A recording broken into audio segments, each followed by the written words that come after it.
Hey there, fellow explorers. Before we dive into the episode, I want to personally invite you to join me at the Susquehanna Greenway Outdoor Expo on August 2nd, 2025. This awesome free event is held every year by the Susquehanna Greenway Partnership at the Sheckalami State Park Marina. It's packed with more than 50 booths featuring outdoor gear, live storytelling, wildlife exhibits, kid-friendly activities, music, and so much more. I'll be giving a special presentation on how you can plan mini outdoor adventures across Pennsylvania. We're talking bite-sized escapes that are fun, easy to plan, and perfect for staying connected with nature all year long. So mark your calendar, bring your friends and family, and come say hi. Head over to susquehannaexpo.com to learn more. Hope to see you there.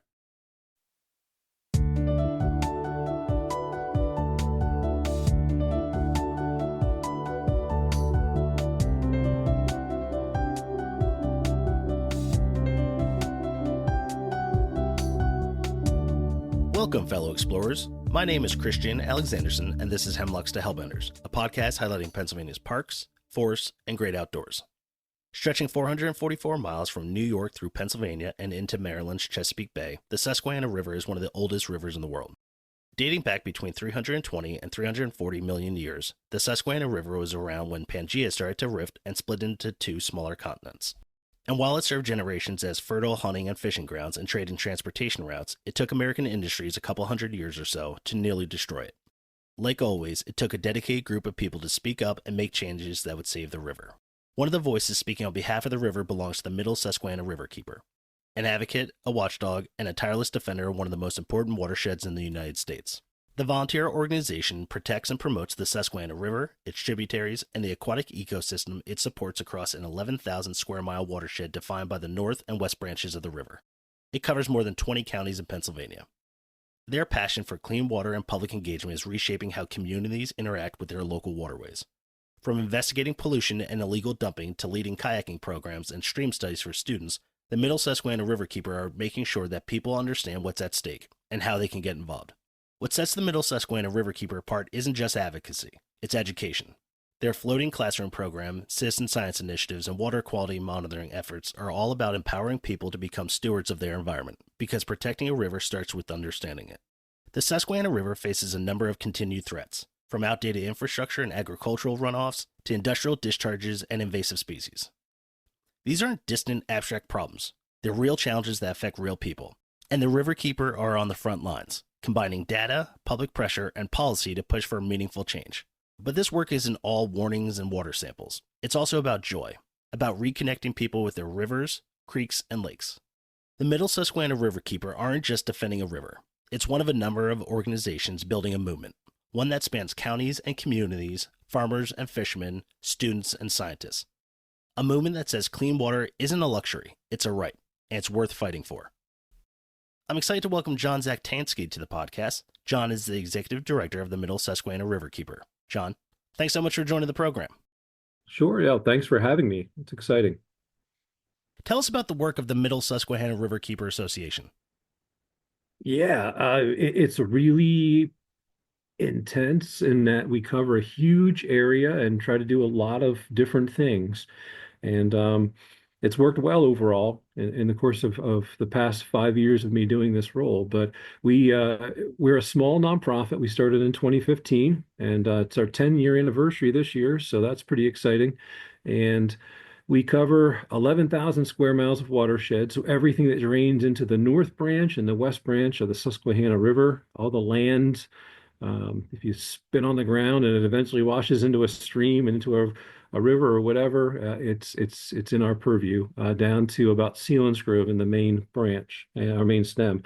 And so we do a lot of work, and it's an extremely rural area, try to deal with pollution concerns and all of that. But I found that the biggest tool we have is education, environmental education, getting people on board with understanding what needs to be done and getting them the resources they need so they can make good decisions about what's going on at home.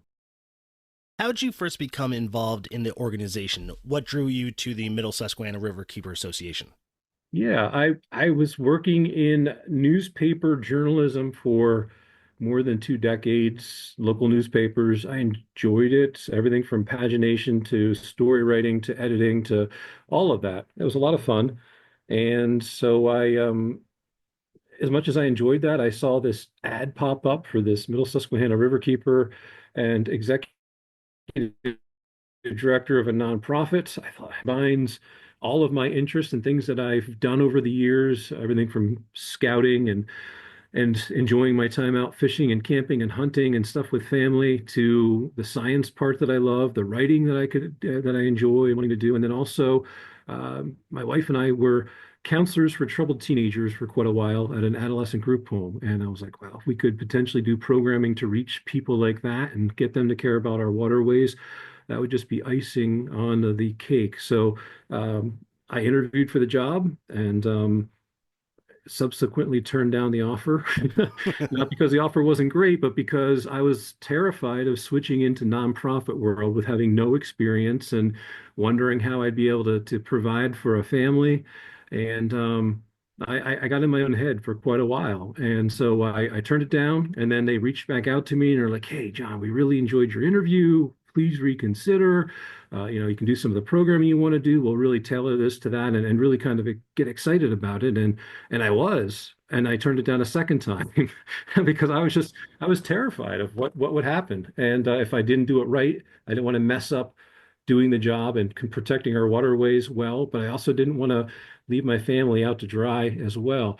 So eventually, we were driving close to home, and there's this big eagle nest, and I didn't even realize it on Penn's Creek until my daughter pointed out that these eagles were here, and this nest, and I'm like, man, that is so cool. I never noticed it before.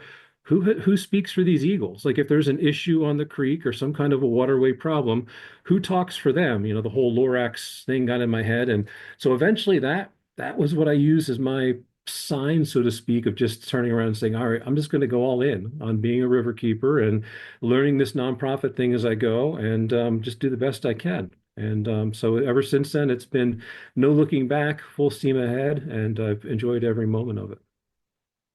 As a former journalist and the husband to a current journalist, I certainly understand your feeling about moving into a new industry and not having that confidence because it's not something you've worked in your whole life. Yeah, well, especially because of course I couldn't foresee the future, but my first day was President's Day, February of 2020. So historically, we all know within a month's time, this thing called COVID came out and shut everything down. So now here I made this commitment to doing this nonprofit thing, and we're in the middle of COVID, and I'm just like, what did I do? You silly Eagles, what'd you trick me into now? But anyway, it all worked out. We were in a really good position to weather that storm, and it allowed me to really jump into what I loved the most, which was story writing, getting to know people, getting to know the people who really do a lot of work on the waterways and the issues that are going on. So even though we couldn't do in-person live events, we could still educate through the stories, the blog feed, the podcast that I was doing on our website, and that took off, and that's become a really big core piece of what we do as an association. What makes the Susquehanna River such an important and unique waterway in Pennsylvania? It's big and it's wide and it's flat and it's old, like really old, like one of the three oldest rivers in the world, older than the Nile and the Amazon and all those. So we've got a really fascinating thing going on in our backyard. And most of us ignore that or just gloss over to it over time. But you think about historically, the whole land around here basically worked its way around the river. The river was the primary way to transport stuff, the primary way, a place to provide really great soil for farming. The river has been the heartblood of our region for so long. So to be able to turn around and do what we can to protect that resource and let people re-experience it and get in love with the river once again is it's a pretty cool thing. What can you tell us about the portion of the river you serve? What are the boundaries and unique features of the Middle Susquehanna River? Sure. Once again, it's this watershed, which a lot of people understand the term watershed. I've been surprised at how many people don't. I explained in one of my first sessions that it's kind of like this system of funnels that ultimately water will hit a certain part of the ground and work its way down bigger stream to the river. And then I had someone in that presentation, a parent reached their hand up and they're like, hey, who puts all those funnels in the ground? And I'm like, I guess I need to refigure how I explain this watershed thing. Um, It's we cover all the way up to the New York border. The Susquehanna River does start up in Cooperstown-ish area of New York, but we cover Pennsylvania side of it, all the way down through the North Branch and all of those counties that drain into it, and then all the way out to the beginnings of the West Branch. So it's 24-ish counties, if you think of partial counties and stuff like that, the watershed hits and covers. And so it's we're really kind of centrally located where my office is, which is great. But there's just so much of this watershed and area that it's just vast and amazing and complex and very unique from one side to the other. That's one of the things I love so much about the Susquehanna River. I live right across the river from Harrisburg, and I get to cross it every single day. And there's not a single day that I don't drive near it or cross it or over it or however you want to think about it. And I just don't like look out into it and just feel how lucky I am to be so close to this like really beautiful waterway. I mean, just to be able to see it every day. And I always, I always tell my wife, "Oh, river's high today, river's low today. Oh, I saw this today." It's just something that's so special and important here in Pennsylvania. I agree. No, it's neat, and we try to do the best to send cool stuff down to you in Harrisburg area. So, little presents down along the river. No, it is. It's really unique. We've got so many unique species that live along our waterways. And if you take time to really digest that, things like a caddisfly larva and what it does to protect itself, and you hyper focus on just that one species, and then realize that there are hundreds, thousands of species and different types of creatures that depend on this water that we have, this constitutional right to pure water that we have in Pennsylvania that most people don't even realize. There's a lot there, and there's a lot on our shoulders to do the right thing to protect those resources whenever we can. Advocacy is an important part of the organization. What kind of advocacy do you do? Yeah, no, we do lots of advocacy work and trying to reach out and deal with and talk to people about waterway issues. One of the first things we started was something or I called HERYN, HERYN, which is helping engage our rivers youth with nature, kayaking and fishing program. So we get kids, usually 8 to 13-ish, out onto waterways at a campground that I'm a part of in New Columbia, Pennsylvania. And it's neat because kids will start kayaking in a swimming pool, get their sea legs, so to speak, intentionally have to flip it and get back into a kayak, to watch their transformation from one side to the next, from getting their confidence in a kayak. And even the ones who are super confident, they gain so much more from that. And then they're also learning fishing skills from the start, fundamental. So by the time they leave, they can go home and teach their family how to fish and kayak and get excited about it. A lot of people are just like, oh yeah, that must be nice. You can go out and just fish and kayak for part of your job out on the waterways with these kids. But it's so much more than that, because the advocacy part of it, the grassroots part of what we do, it allows families, people across our region to connect with me, connect with our association and our mission. And we have kids who are growing up now over the past 5 years who have been part of our programming that we continue to add. And so we've added board members, we've added contacts, we've added so much from just that one program alone over the course of time. And I'm excited to see where it goes, as these kids get older and graduate out and go to college, and maybe some of them are inspired to do work like we're doing. And it's just one of those things, advocacy wise, I think it starts internal for each of us, and especially in programs like this. And we've seen so much in just a short amount of time of just this one program. And that's why we're so excited about all the programs we do. And I think it's one of those things that are proven time and time again. If you get people young interested in nature or the environment, however you want to phrase it, they're going to grow up to be more conscientious, more caring about their surroundings. Oh, without a doubt. We One of the big programs we've been working on is this thing called the Vernal School at the Montour Preserve. It's a conglomeration of different partners that we pulled together to help bring in resources and funding for not just keep the Montour Preserve open and engage more people, but also to talk to young people and get them outdoors and get them excited about these resources. So we the month of May has become Field Trip Month, which it used to be once upon a time at the preserve, and then for a while just didn't have the resources. And now, we're literally in the middle of this thing where we'll have 200 kids show up on school buses one day, the next day 140 from a different school district, and then we break them up into these stations. So just this couple days ago, I was out with a group of second graders out on the edge of a pond, and we're doing a pond study and looking at macros and bugs and different things and why that biodiversity is important to tell us that the water's clean. And so I was kind of going through this, and then one kid looks over at me. He's like, Mister, I really think this is cool and this is nice, but you have to realize we're second graders. We know our stuff. Just let us have it. Like it was just so cool to watch this kid be like, yeah, we got it all figured out. But by the end, they're asking all these really cool questions. They're like, hey, what's this? This thing looks like a stink bug that swings or swims around in the water. It's ugly and disgusting. I'm like, oh, that's just a larva from a dragonfly. And then they're like, oh, dragonflies are cool. It's so neat. We found a baby dragonfly. And to have that light bulb moment of realizing that all of this is interconnected is just really cool.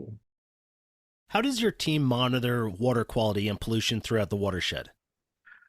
Yeah, we do quite a bit of water testing.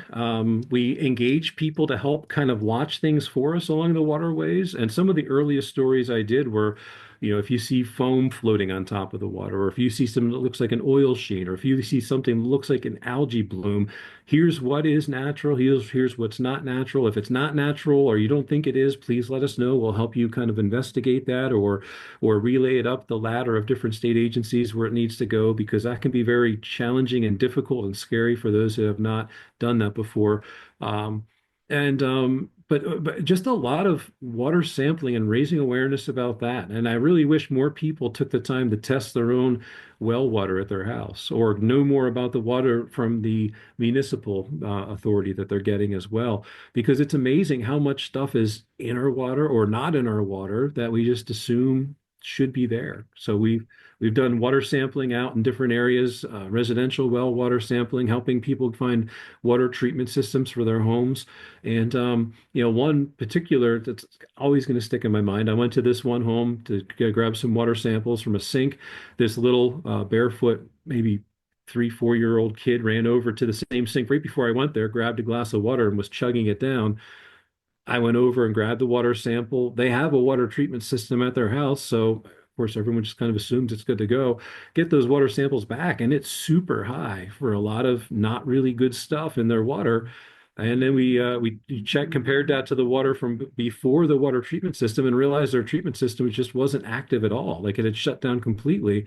So again, I think most of us don't realize, or a lot of us could be blindly consuming water or being involved with water that could be bad for us. So it's important from that aspect, but also from my standpoint, the more homes we have or wells or whatever that we have better water tests from, it paints this really big connect the dot picture of like, hey, look, there's all of this mercury for some reason in some area, or all of these PFAS in this one area, and it all kind of tracks back to maybe this one place that it could be an issue, and it allows us to follow those dots, those clues to help figure out what's going on and correct that problem.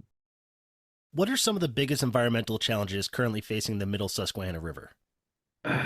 There's a lot, but to be a little goofy maybe first, one of them is stereotypes. It's not PFAS, microplastics, all those things are an issue too, and I'll talk about those in a moment. But stereotypes are a big issue in our area. A lot of people just assume uh, farmers are bad when it comes to water quality, and agricultural runoff and nutrients is definitely an issue or a concern in our watershed, in the greater Chesapeake Bay watershed.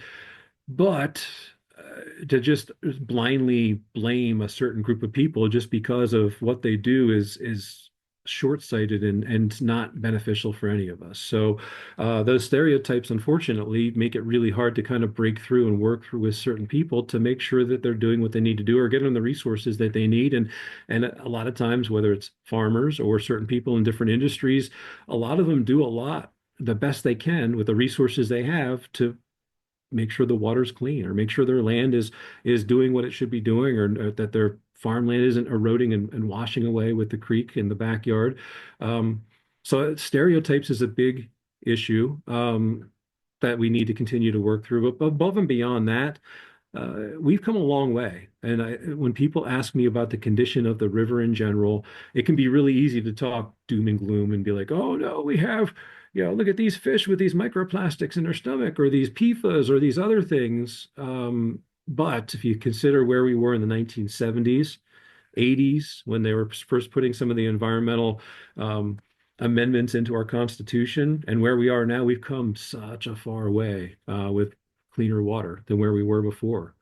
But we're also a lot better at detecting at a lot smaller rate some of these new contaminants, whether it's PFAS or microplastics or pharmaceuticals in the water. Um, so it's now a matter of looking at those, and not just those individually, but those all mixed together into this cocktail of whatever that fish and other creatures are living in our waterways, because how do they all interact with each other? So long story short, we still have a lot of the major things going on. Abandoned mine drainage is one of the biggest polluters in our state still of waterways, and you can see certain streams flowing orange, some of them flowing clear that you don't even realize it's an AMD stream. But it's dead because of mine drainage into the stream. Agricultural runoff is still an issue.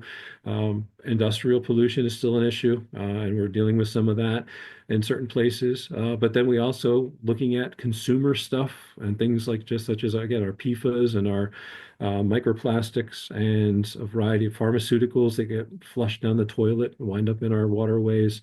And how does that impact frogs and fish and eagles and us? For some of the people that may not know, what are PFAS?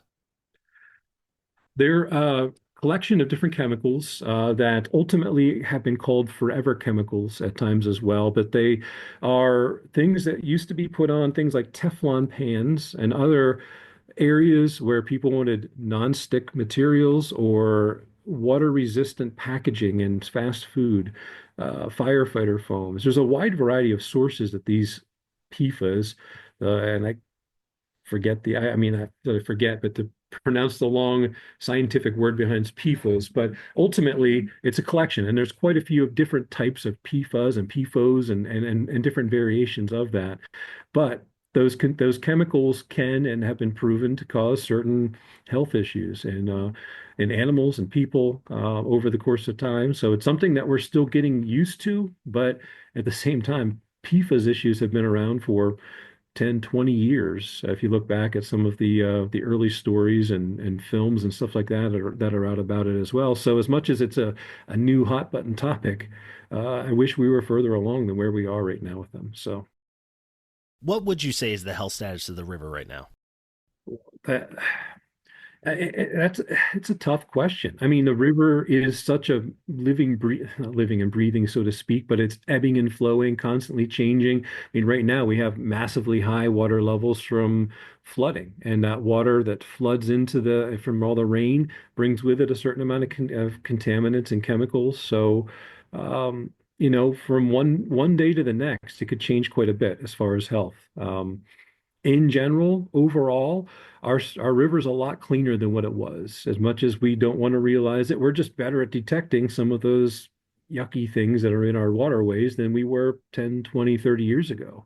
Um, but there's still quite a ways to go, a long ways to go with some of these issues, things like aging infrastructure for sewage systems. We look at the sewage leak that happened in Sealands Grove back in the fall. I, 50-year-old pipes burst. Well, there's 50 or plus year old pipes all over in some of these small communities, and it costs a lot to replace those and fix those and proactively take care of them. So, yeah, again, there's potential for there to be a lot more issues if we aren't on top of things and trying to do what we can to make a difference. And now, let's hear from our sponsors. Join the Keystone Trails Association's trail care team to show some love to the trails you love. KTA organizes hands-on stewardship events and training workshops to maintain and expand hiking trails in Pennsylvania. You can find a trail care event near you. Check out KTA's schedule of events online at kta-hike.org. Are you looking for your next adventure? Unlock some of the best landscapes in Pennsylvania with incredibly detailed, highly curated, waterproof trail maps from the folks at Purple Lizard. They create extraordinary maps of Pennsylvania state forests for people who love to explore the outdoors. Find them at your local outfitters, bike shops, and bookstores, or visit purplelizard.com, where your next adventure begins. Pennsylvania's trails are made for adventure, but they don't take care of themselves. Join the Pennsylvania Parks and Forest Foundation as they advocate for trail investments, or roll up your sleeves and join a volunteer day. The foundation and its friends groups lend their voice, time, and skills to keep trails maintained, restored, and kept safe for all to enjoy.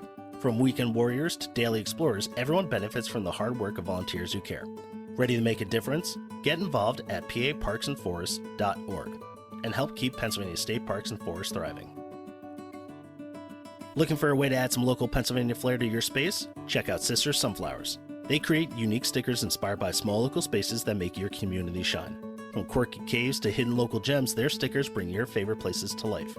Perfect for your laptop, water bottle, or anywhere that needs a little hometown love. For both locals and visitors, there are stickers, magnets, prints, and more celebrating Pennsylvania's most iconic parks and forests. And for the more avid explorers, there's even a hand-drawn poster to keep track of the Pennsylvania state parks and forests that you've been to. Use the code HELLBUTTER15 at checkout to get 15% off your first order. Support local, inspire adventure, and decorate with meaning. Only at Sister Sunflowers. Shop now and celebrate the places that make your town special. All right, back to the show. What are the river keepers and others doing to improve the health of the river? Well, environmental education, advocacy, stuff like that, but then also dealing with people who groups, industry that pollutes, and kind of combating that. And I like to, whenever we can, have the open conversation with groups that are struggling with certain issues and find realistic solutions to those before it has to get to a litigation standpoint. But river keepers, water keepers across the world, and it's a worldwide waterkeeper alliance collection of 350 plus different groups like ours, from here all the way to India and every other, most every other major country, and even small ones, have waterkeeper groups of different types, whether it's river keepers or bay keepers, or maybe there's a bathtub keeper out there. I'm not sure. Body of water keeper. But overall, a lot of them, all of us have this ability, this need, that if we have to hold groups accountable, whether it's an industry, an agency that isn't taking care of things the way they should be, or whatever. The bottom line is we have to do what we can to make a difference and change that, whether it's talking with politicians and getting new laws in place, or whatever the case may be. There's multifaceted approaches to dealing with all of it. And I think it really depends on where you're serving, what kind of people you have, what kind of education levels you need to help expand upon, and resources, and ultimately, um, wherever need be, obviously, once again, we can step in and do what we have to from a legal standpoint.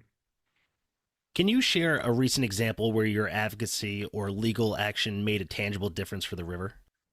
Sure. Yeah. There's been quite a few overall. One of the big ones, I mentioned a little bit about the Montour Preserve and the Montour area. We were involved with a settlement agreement back in 2021. In fact, within a couple months of me taking over as Riverkeeper in 2020, I was approached by Sierra Club and other groups to be involved with this discussion with group called Talent Energy out of the Montour area, to kind of work through and figure out some issues that were going on there.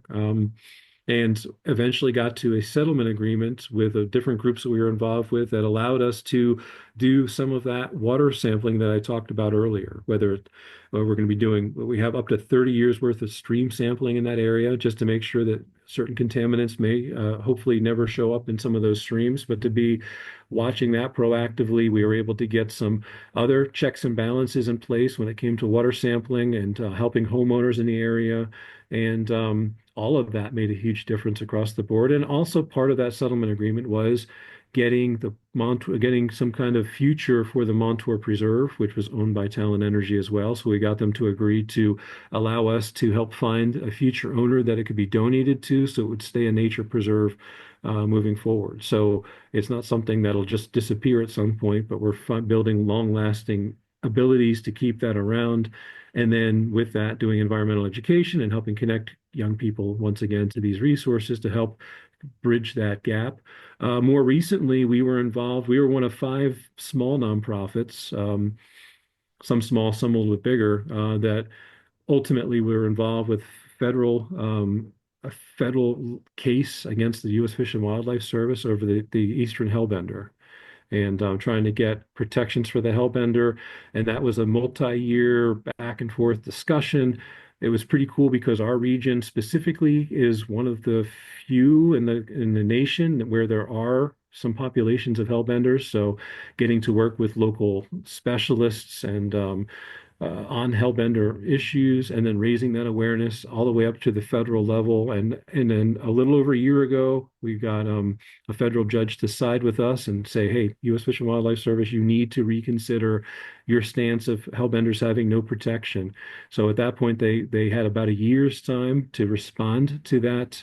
Request from the federal judge from this litigation. And this past December, in middle of December, they came out and changed their opinion. And obviously, for those that have been following anything Hellbender, they are now proposed for endangered status for the U.S. Fish and Wildlife Service. It was out for public comment, and now we're anxiously waiting to see where that goes from there. And so our tiny corner of the world, of the nation, actually played a fairly significant, if not, maybe most people aren't even aware of being able to help move that needle in the Hellbender case. And so once again, I'm excited to see where that goes. Yeah, I totally agree. I was very excited to see that the movement that was going on with that case. I was very excited. Obviously, as a Hellbender fan, it was great to see the advocacy really come through on that.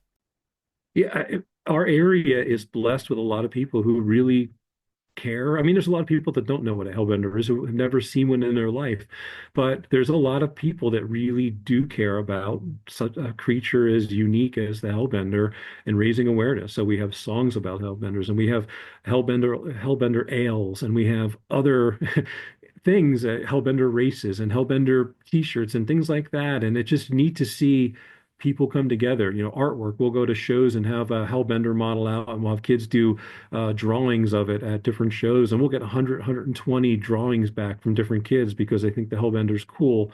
And so it's just really neat to see everyone come together over that topic. And that was an important part of this bigger discussion on the hellbenders nationwide. What role do local communities play in protecting the health of the river? Once again, everyone plays a part, and it starts with the everyday person at home making good decisions when it comes to processing things. I recently interviewed someone for a podcast that said about, and I liked his viewpoint on it. Kind of every time you go to throw something away, think about where away is, and then think again about what you want to do with that piece of whatever, and whether it's recycle it or whatever. Sometimes it'll put it in a better viewpoint, but community wise, we've got to make sure that we're staying ahead of bigger issues that could come, whether it's infrastructure for sewage issues or water that's coming in. A lot of communities in our area, a number of them pull water from the river itself for drinking water for their community. So making sure they stay ahead of some of the issues that are going on and water quality concerns in those in the water that's being pulled, and also being mindful advocates of what's happening upriver from where they are, because that water eventually is going to flow down to where they reside. So we all play a part, and it's just a matter of us all staying on the same page and working together collaboratively, not pointing fingers, not that stereotype thing like I mentioned earlier, but just knowing that we all work together to make this place better. The river keepers urge people to report river contamination. Where can people go to file a report? So there's multiple ways you can do that. DEP has a process for that where you can file it online, place to submit photos and all of that. But like I mentioned earlier, that can be an overwhelming process, and sometimes it can be very difficult to navigate which state agency gets what information and vice versa. So we always encourage people to reach out to us directly. They can go on our website and report something. They can email, text, call, send a passenger pigeon or smoke signals. I don't know how that works, but ultimately, whatever it takes, if you see something that looks weird or off or whatever, first of all, educate yourself as much as you can about whatever that topic may be. But in the spur of the moment, if you aren't sure, ask. It's okay to ask questions. There are no dumb questions, I suppose. But ultimately, we've seen some very big things happen from people who've reached out. Just last year, we had someone reach out about a stream that was flowing black after a flood situation, and this tiny creek. And turned out that just up creek a little ways, there was a big issue with a local business that just they what wasn't being taken care of, wasn't aware of it. So it led to us working with local agencies and this individual, and eventually making changes that where that little creek is now flowing clean. What does a healthy Susquehanna look like to you in 10 or 20 years? Diverse biodiversity is huge in any waterway. So we talk about with kids, seeing a wide diversity of different creatures, and I mean, along those lines, the more interactiveness we see with ourselves with the river, being more aware of it, but then different species along the waterways, people being able to go out into the waterways and not be as concerned as what they are today, and especially what they were 10 years ago about the health of what they pull from that river. It'd be great to pull smallmouth bass from the Susquehanna and not find shards of microplastics in their stomach, which you can today, unfortunately. And there's been some studies out here locally that we've shared on our website and via podcast about that. And really, it comes down to just the diversity of it all. And having a really good, engaging, overlapping diversity of different species and creatures and interests in the river, from recreation to a wide variety of others. And I'm sure you would agree, some of that is also ending the stigma of, oh, I can't go fish there, or oh, I can't, put my feet in the river there, or I can't do this or that. Obviously, taking all the steps to make sure it's a healthy river, but also making sure that people understand that work is being done to make sure that it's a viable and safe place for everybody to come. Oh, without a doubt. And again, if we look historically back, we've come such a far way with stuff. And knowing how far we've come with some of those bigger issues, I'm confident that in the next 5, 10, 15 years, we'll be tackling some of the big issues of today, and they won't be as big of an issue then. And maybe we'll find something else new then, and we'll have something else to deal with. Hopefully not. But I mean, I guess there's always going to be something to watch out for. But I'm excited. I'm excited about the future of it. I'm excited to see a lot of the young people that we have interacted with, whether it's at our programs for, kindergarten, middle school, high school kids that are really engaged with waterways or being outdoors, and some of the interns that we've had. We've come through as well, some of the local universities who are really pumped about making a difference in the environment. And those people all have this fire that we're hoping to fan and continue to push forward to make a difference as we move forward. The Susquehanna feeds into the Chesapeake Bay. How does what happens here affect ecosystems downstream? Everything we do impacts someone further downstream, downriver, down bay, down Atlantic Ocean from us. And so ultimately, we have this responsibility to do the best we can with the piece of land that we own or the community that we live in to make a difference. And we've seen, the cumulative effects of different contaminants as they go further downstream, and also the cumulative effect of impacts on the environment from things such as dams on the waterways, and looking at migratory fish and knowing that once upon a time, not super long ago, this river was teeming with eels and shad, and now they're not. And that's because of us as people that have intruded and impacted the waterways. So what can we do to change that? And there are things in place that are changing that now, because we know that as we fix these things, it's not going to just help the eel or the shad, or if we get protections for the hellbenders, it's not going to just protect the hellbenders in the streams. It's going to help everything aquatically across the board as we tackle some of these issues. So it starts at home. It starts with making good decisions and encouraging people and having conversations around the water cooler about topics that may be difficult: microplastics, PFAS, pharmaceuticals, and what do those look like, and what can we do, whether it's properly disposing of meds or being mindful of what plastics we grab or don't grab, or how we recycle those or whatever. All of that makes a difference. As much as it may not seem like it in the grand scheme of things, it does. And that's kind of the message that we've been pushing across the board, across this watershed. I worked in Maryland for a number of years, and I remember them. I remember hearing the conversations about what's going into the Chesapeake Bay, and a lot of it was like, well, there's nothing, we can't control what's coming into because the states above us are bringing things in. But I think that's where people like you and organizations build those partnerships to go, listen, we're trying, trust me. We're doing a ton of advocacy, we're doing this and doing that in order to make states that may be downstream to go, put in the effort, because that's what we're doing up here for you guys. Yeah, no, I agree. I mean, think about, I mean, from our standpoint, our part of the watershed is the fairly upper part. So we have this responsibility to protect the headwaters to make sure that the water that starts off as clean as possible, because we know that over the course of its life from here down to the Chesapeake, it's going to be impacted by a wide variety of other components, contaminants, or whatever the case may be. So the cleaner it starts, the better chances it has of ultimately flowing as pure as possible downstream. But it's like each of our groups are filters in some way. And the better the filter works, the cleaner the water is going to be coming out the other side. So, and there's this really cool interconnected matrix of agencies and groups that make a difference. And so, for example, there's small watershed groups on almost all of the major tributaries in our watershed. A lot of them do really good work on the streams, planting trees and live stakes to keep stream banks from eroding, or picking up trash, or doing other projects, hands-on projects, which is great. And we're huge champions of that. In fact, we have a whole page on our website devoted to watershed groups across the entire watershed, and encourage people to go out and get involved with them and send some funds their way, because they're really critically important to that. But on the flip side, we've also seen a lot of those same groups drying up because of aging out. They're not getting as many young people maybe involved. It's not necessarily because young people don't want to get involved, but they just aren't able to connect with them in some way. So we're also trying to find ways to connect all of these little mini filters to bigger filters across the entire watershed. So if we're all working together in harmony the best way we can, the water's only going to benefit the most.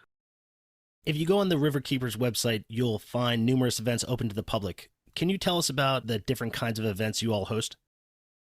Sure. Yeah. Once again, we do have these heron kayaking and fishing programs that's become kind of a capstone backbone of some of our programming that we have. And we fill up with those programs. We help hundreds of kids and families every year, and we're excited about that. But we do have things called floating classrooms as well on the Hiawatha paddle boat up in Williamsport. So we offer 8, 9, 10 of those a summer, and we connect people with biologists and other professionals that do this really important work on our waterways to talk about big topics, whether it's a certain species or invasive species that we're dealing with, or microplastics, PFAS, or whatever the case may be. We've been doing programming like that, and we've served 500, 600, 700 people a summer on just one set of floating classrooms as well. We also offer a large assortment of programming through the Vernal School that I talked about earlier at the Montour Preserve.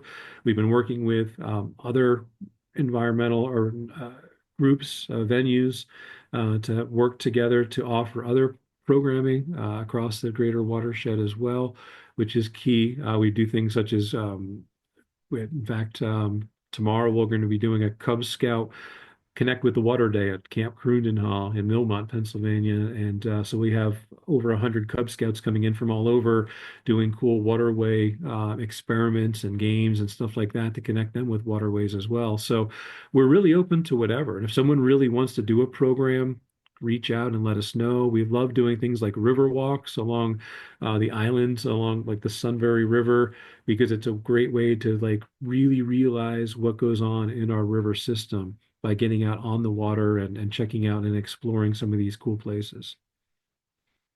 There are plenty of ways people can become involved in the organization.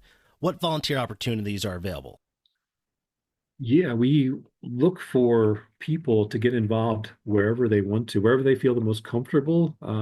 We would definitely encourage people to get involved, whether it's helping with some of these programs for kids and connecting them to waterways, or at all for all ages at places like the Montour Preserve or Hiawatha, or hundreds of other places that we've been involved with as well.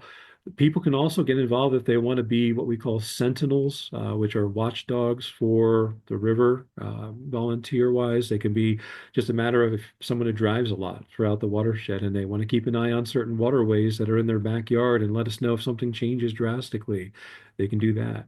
They can get involved through helping us do some water sampling, or helping us find funds, or getting involved with grant writing. There's just a lot of ways, depending on what your strengths and interests are, to get involved. What gives you hope when facing the daunting challenges of environmental protection? The kids that we have in these programs are definitely a big boost every year when we get to do these programs out in the waterway. We have, the second graders say, I'm a second grader. I know everything.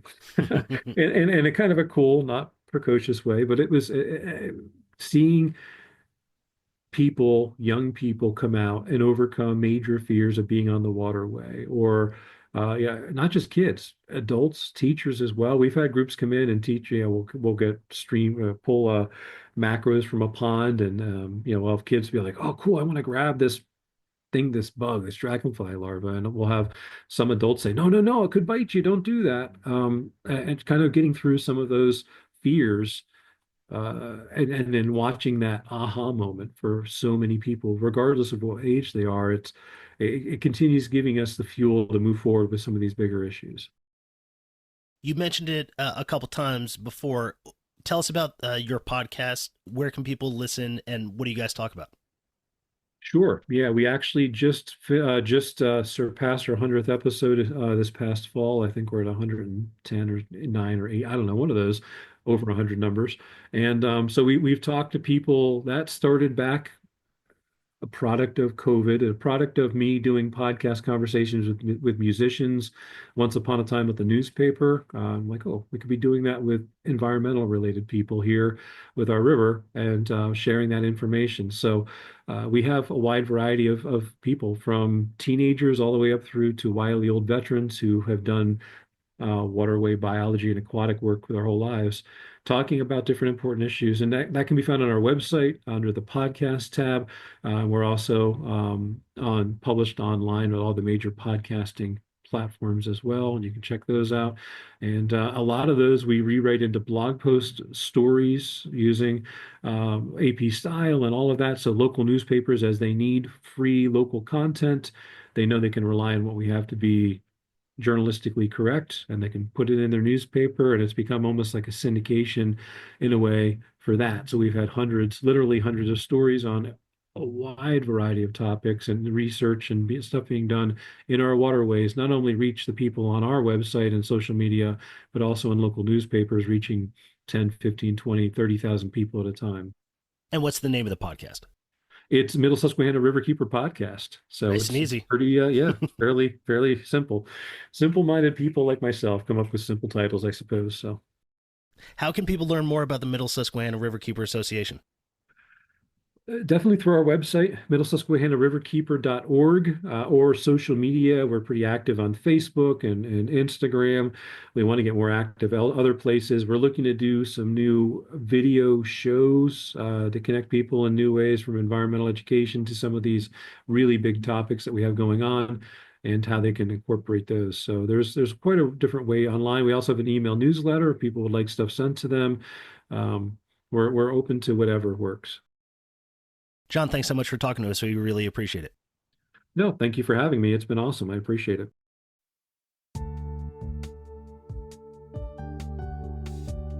I want to thank my guest John Zaktansky for joining the podcast. Be sure to follow us on Instagram and Meta for more information about upcoming episodes.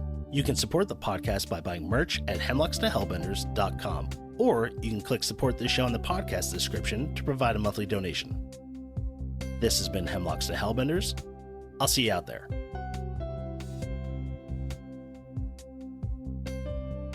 Hosting, production, and editing by Christian Alexanderson.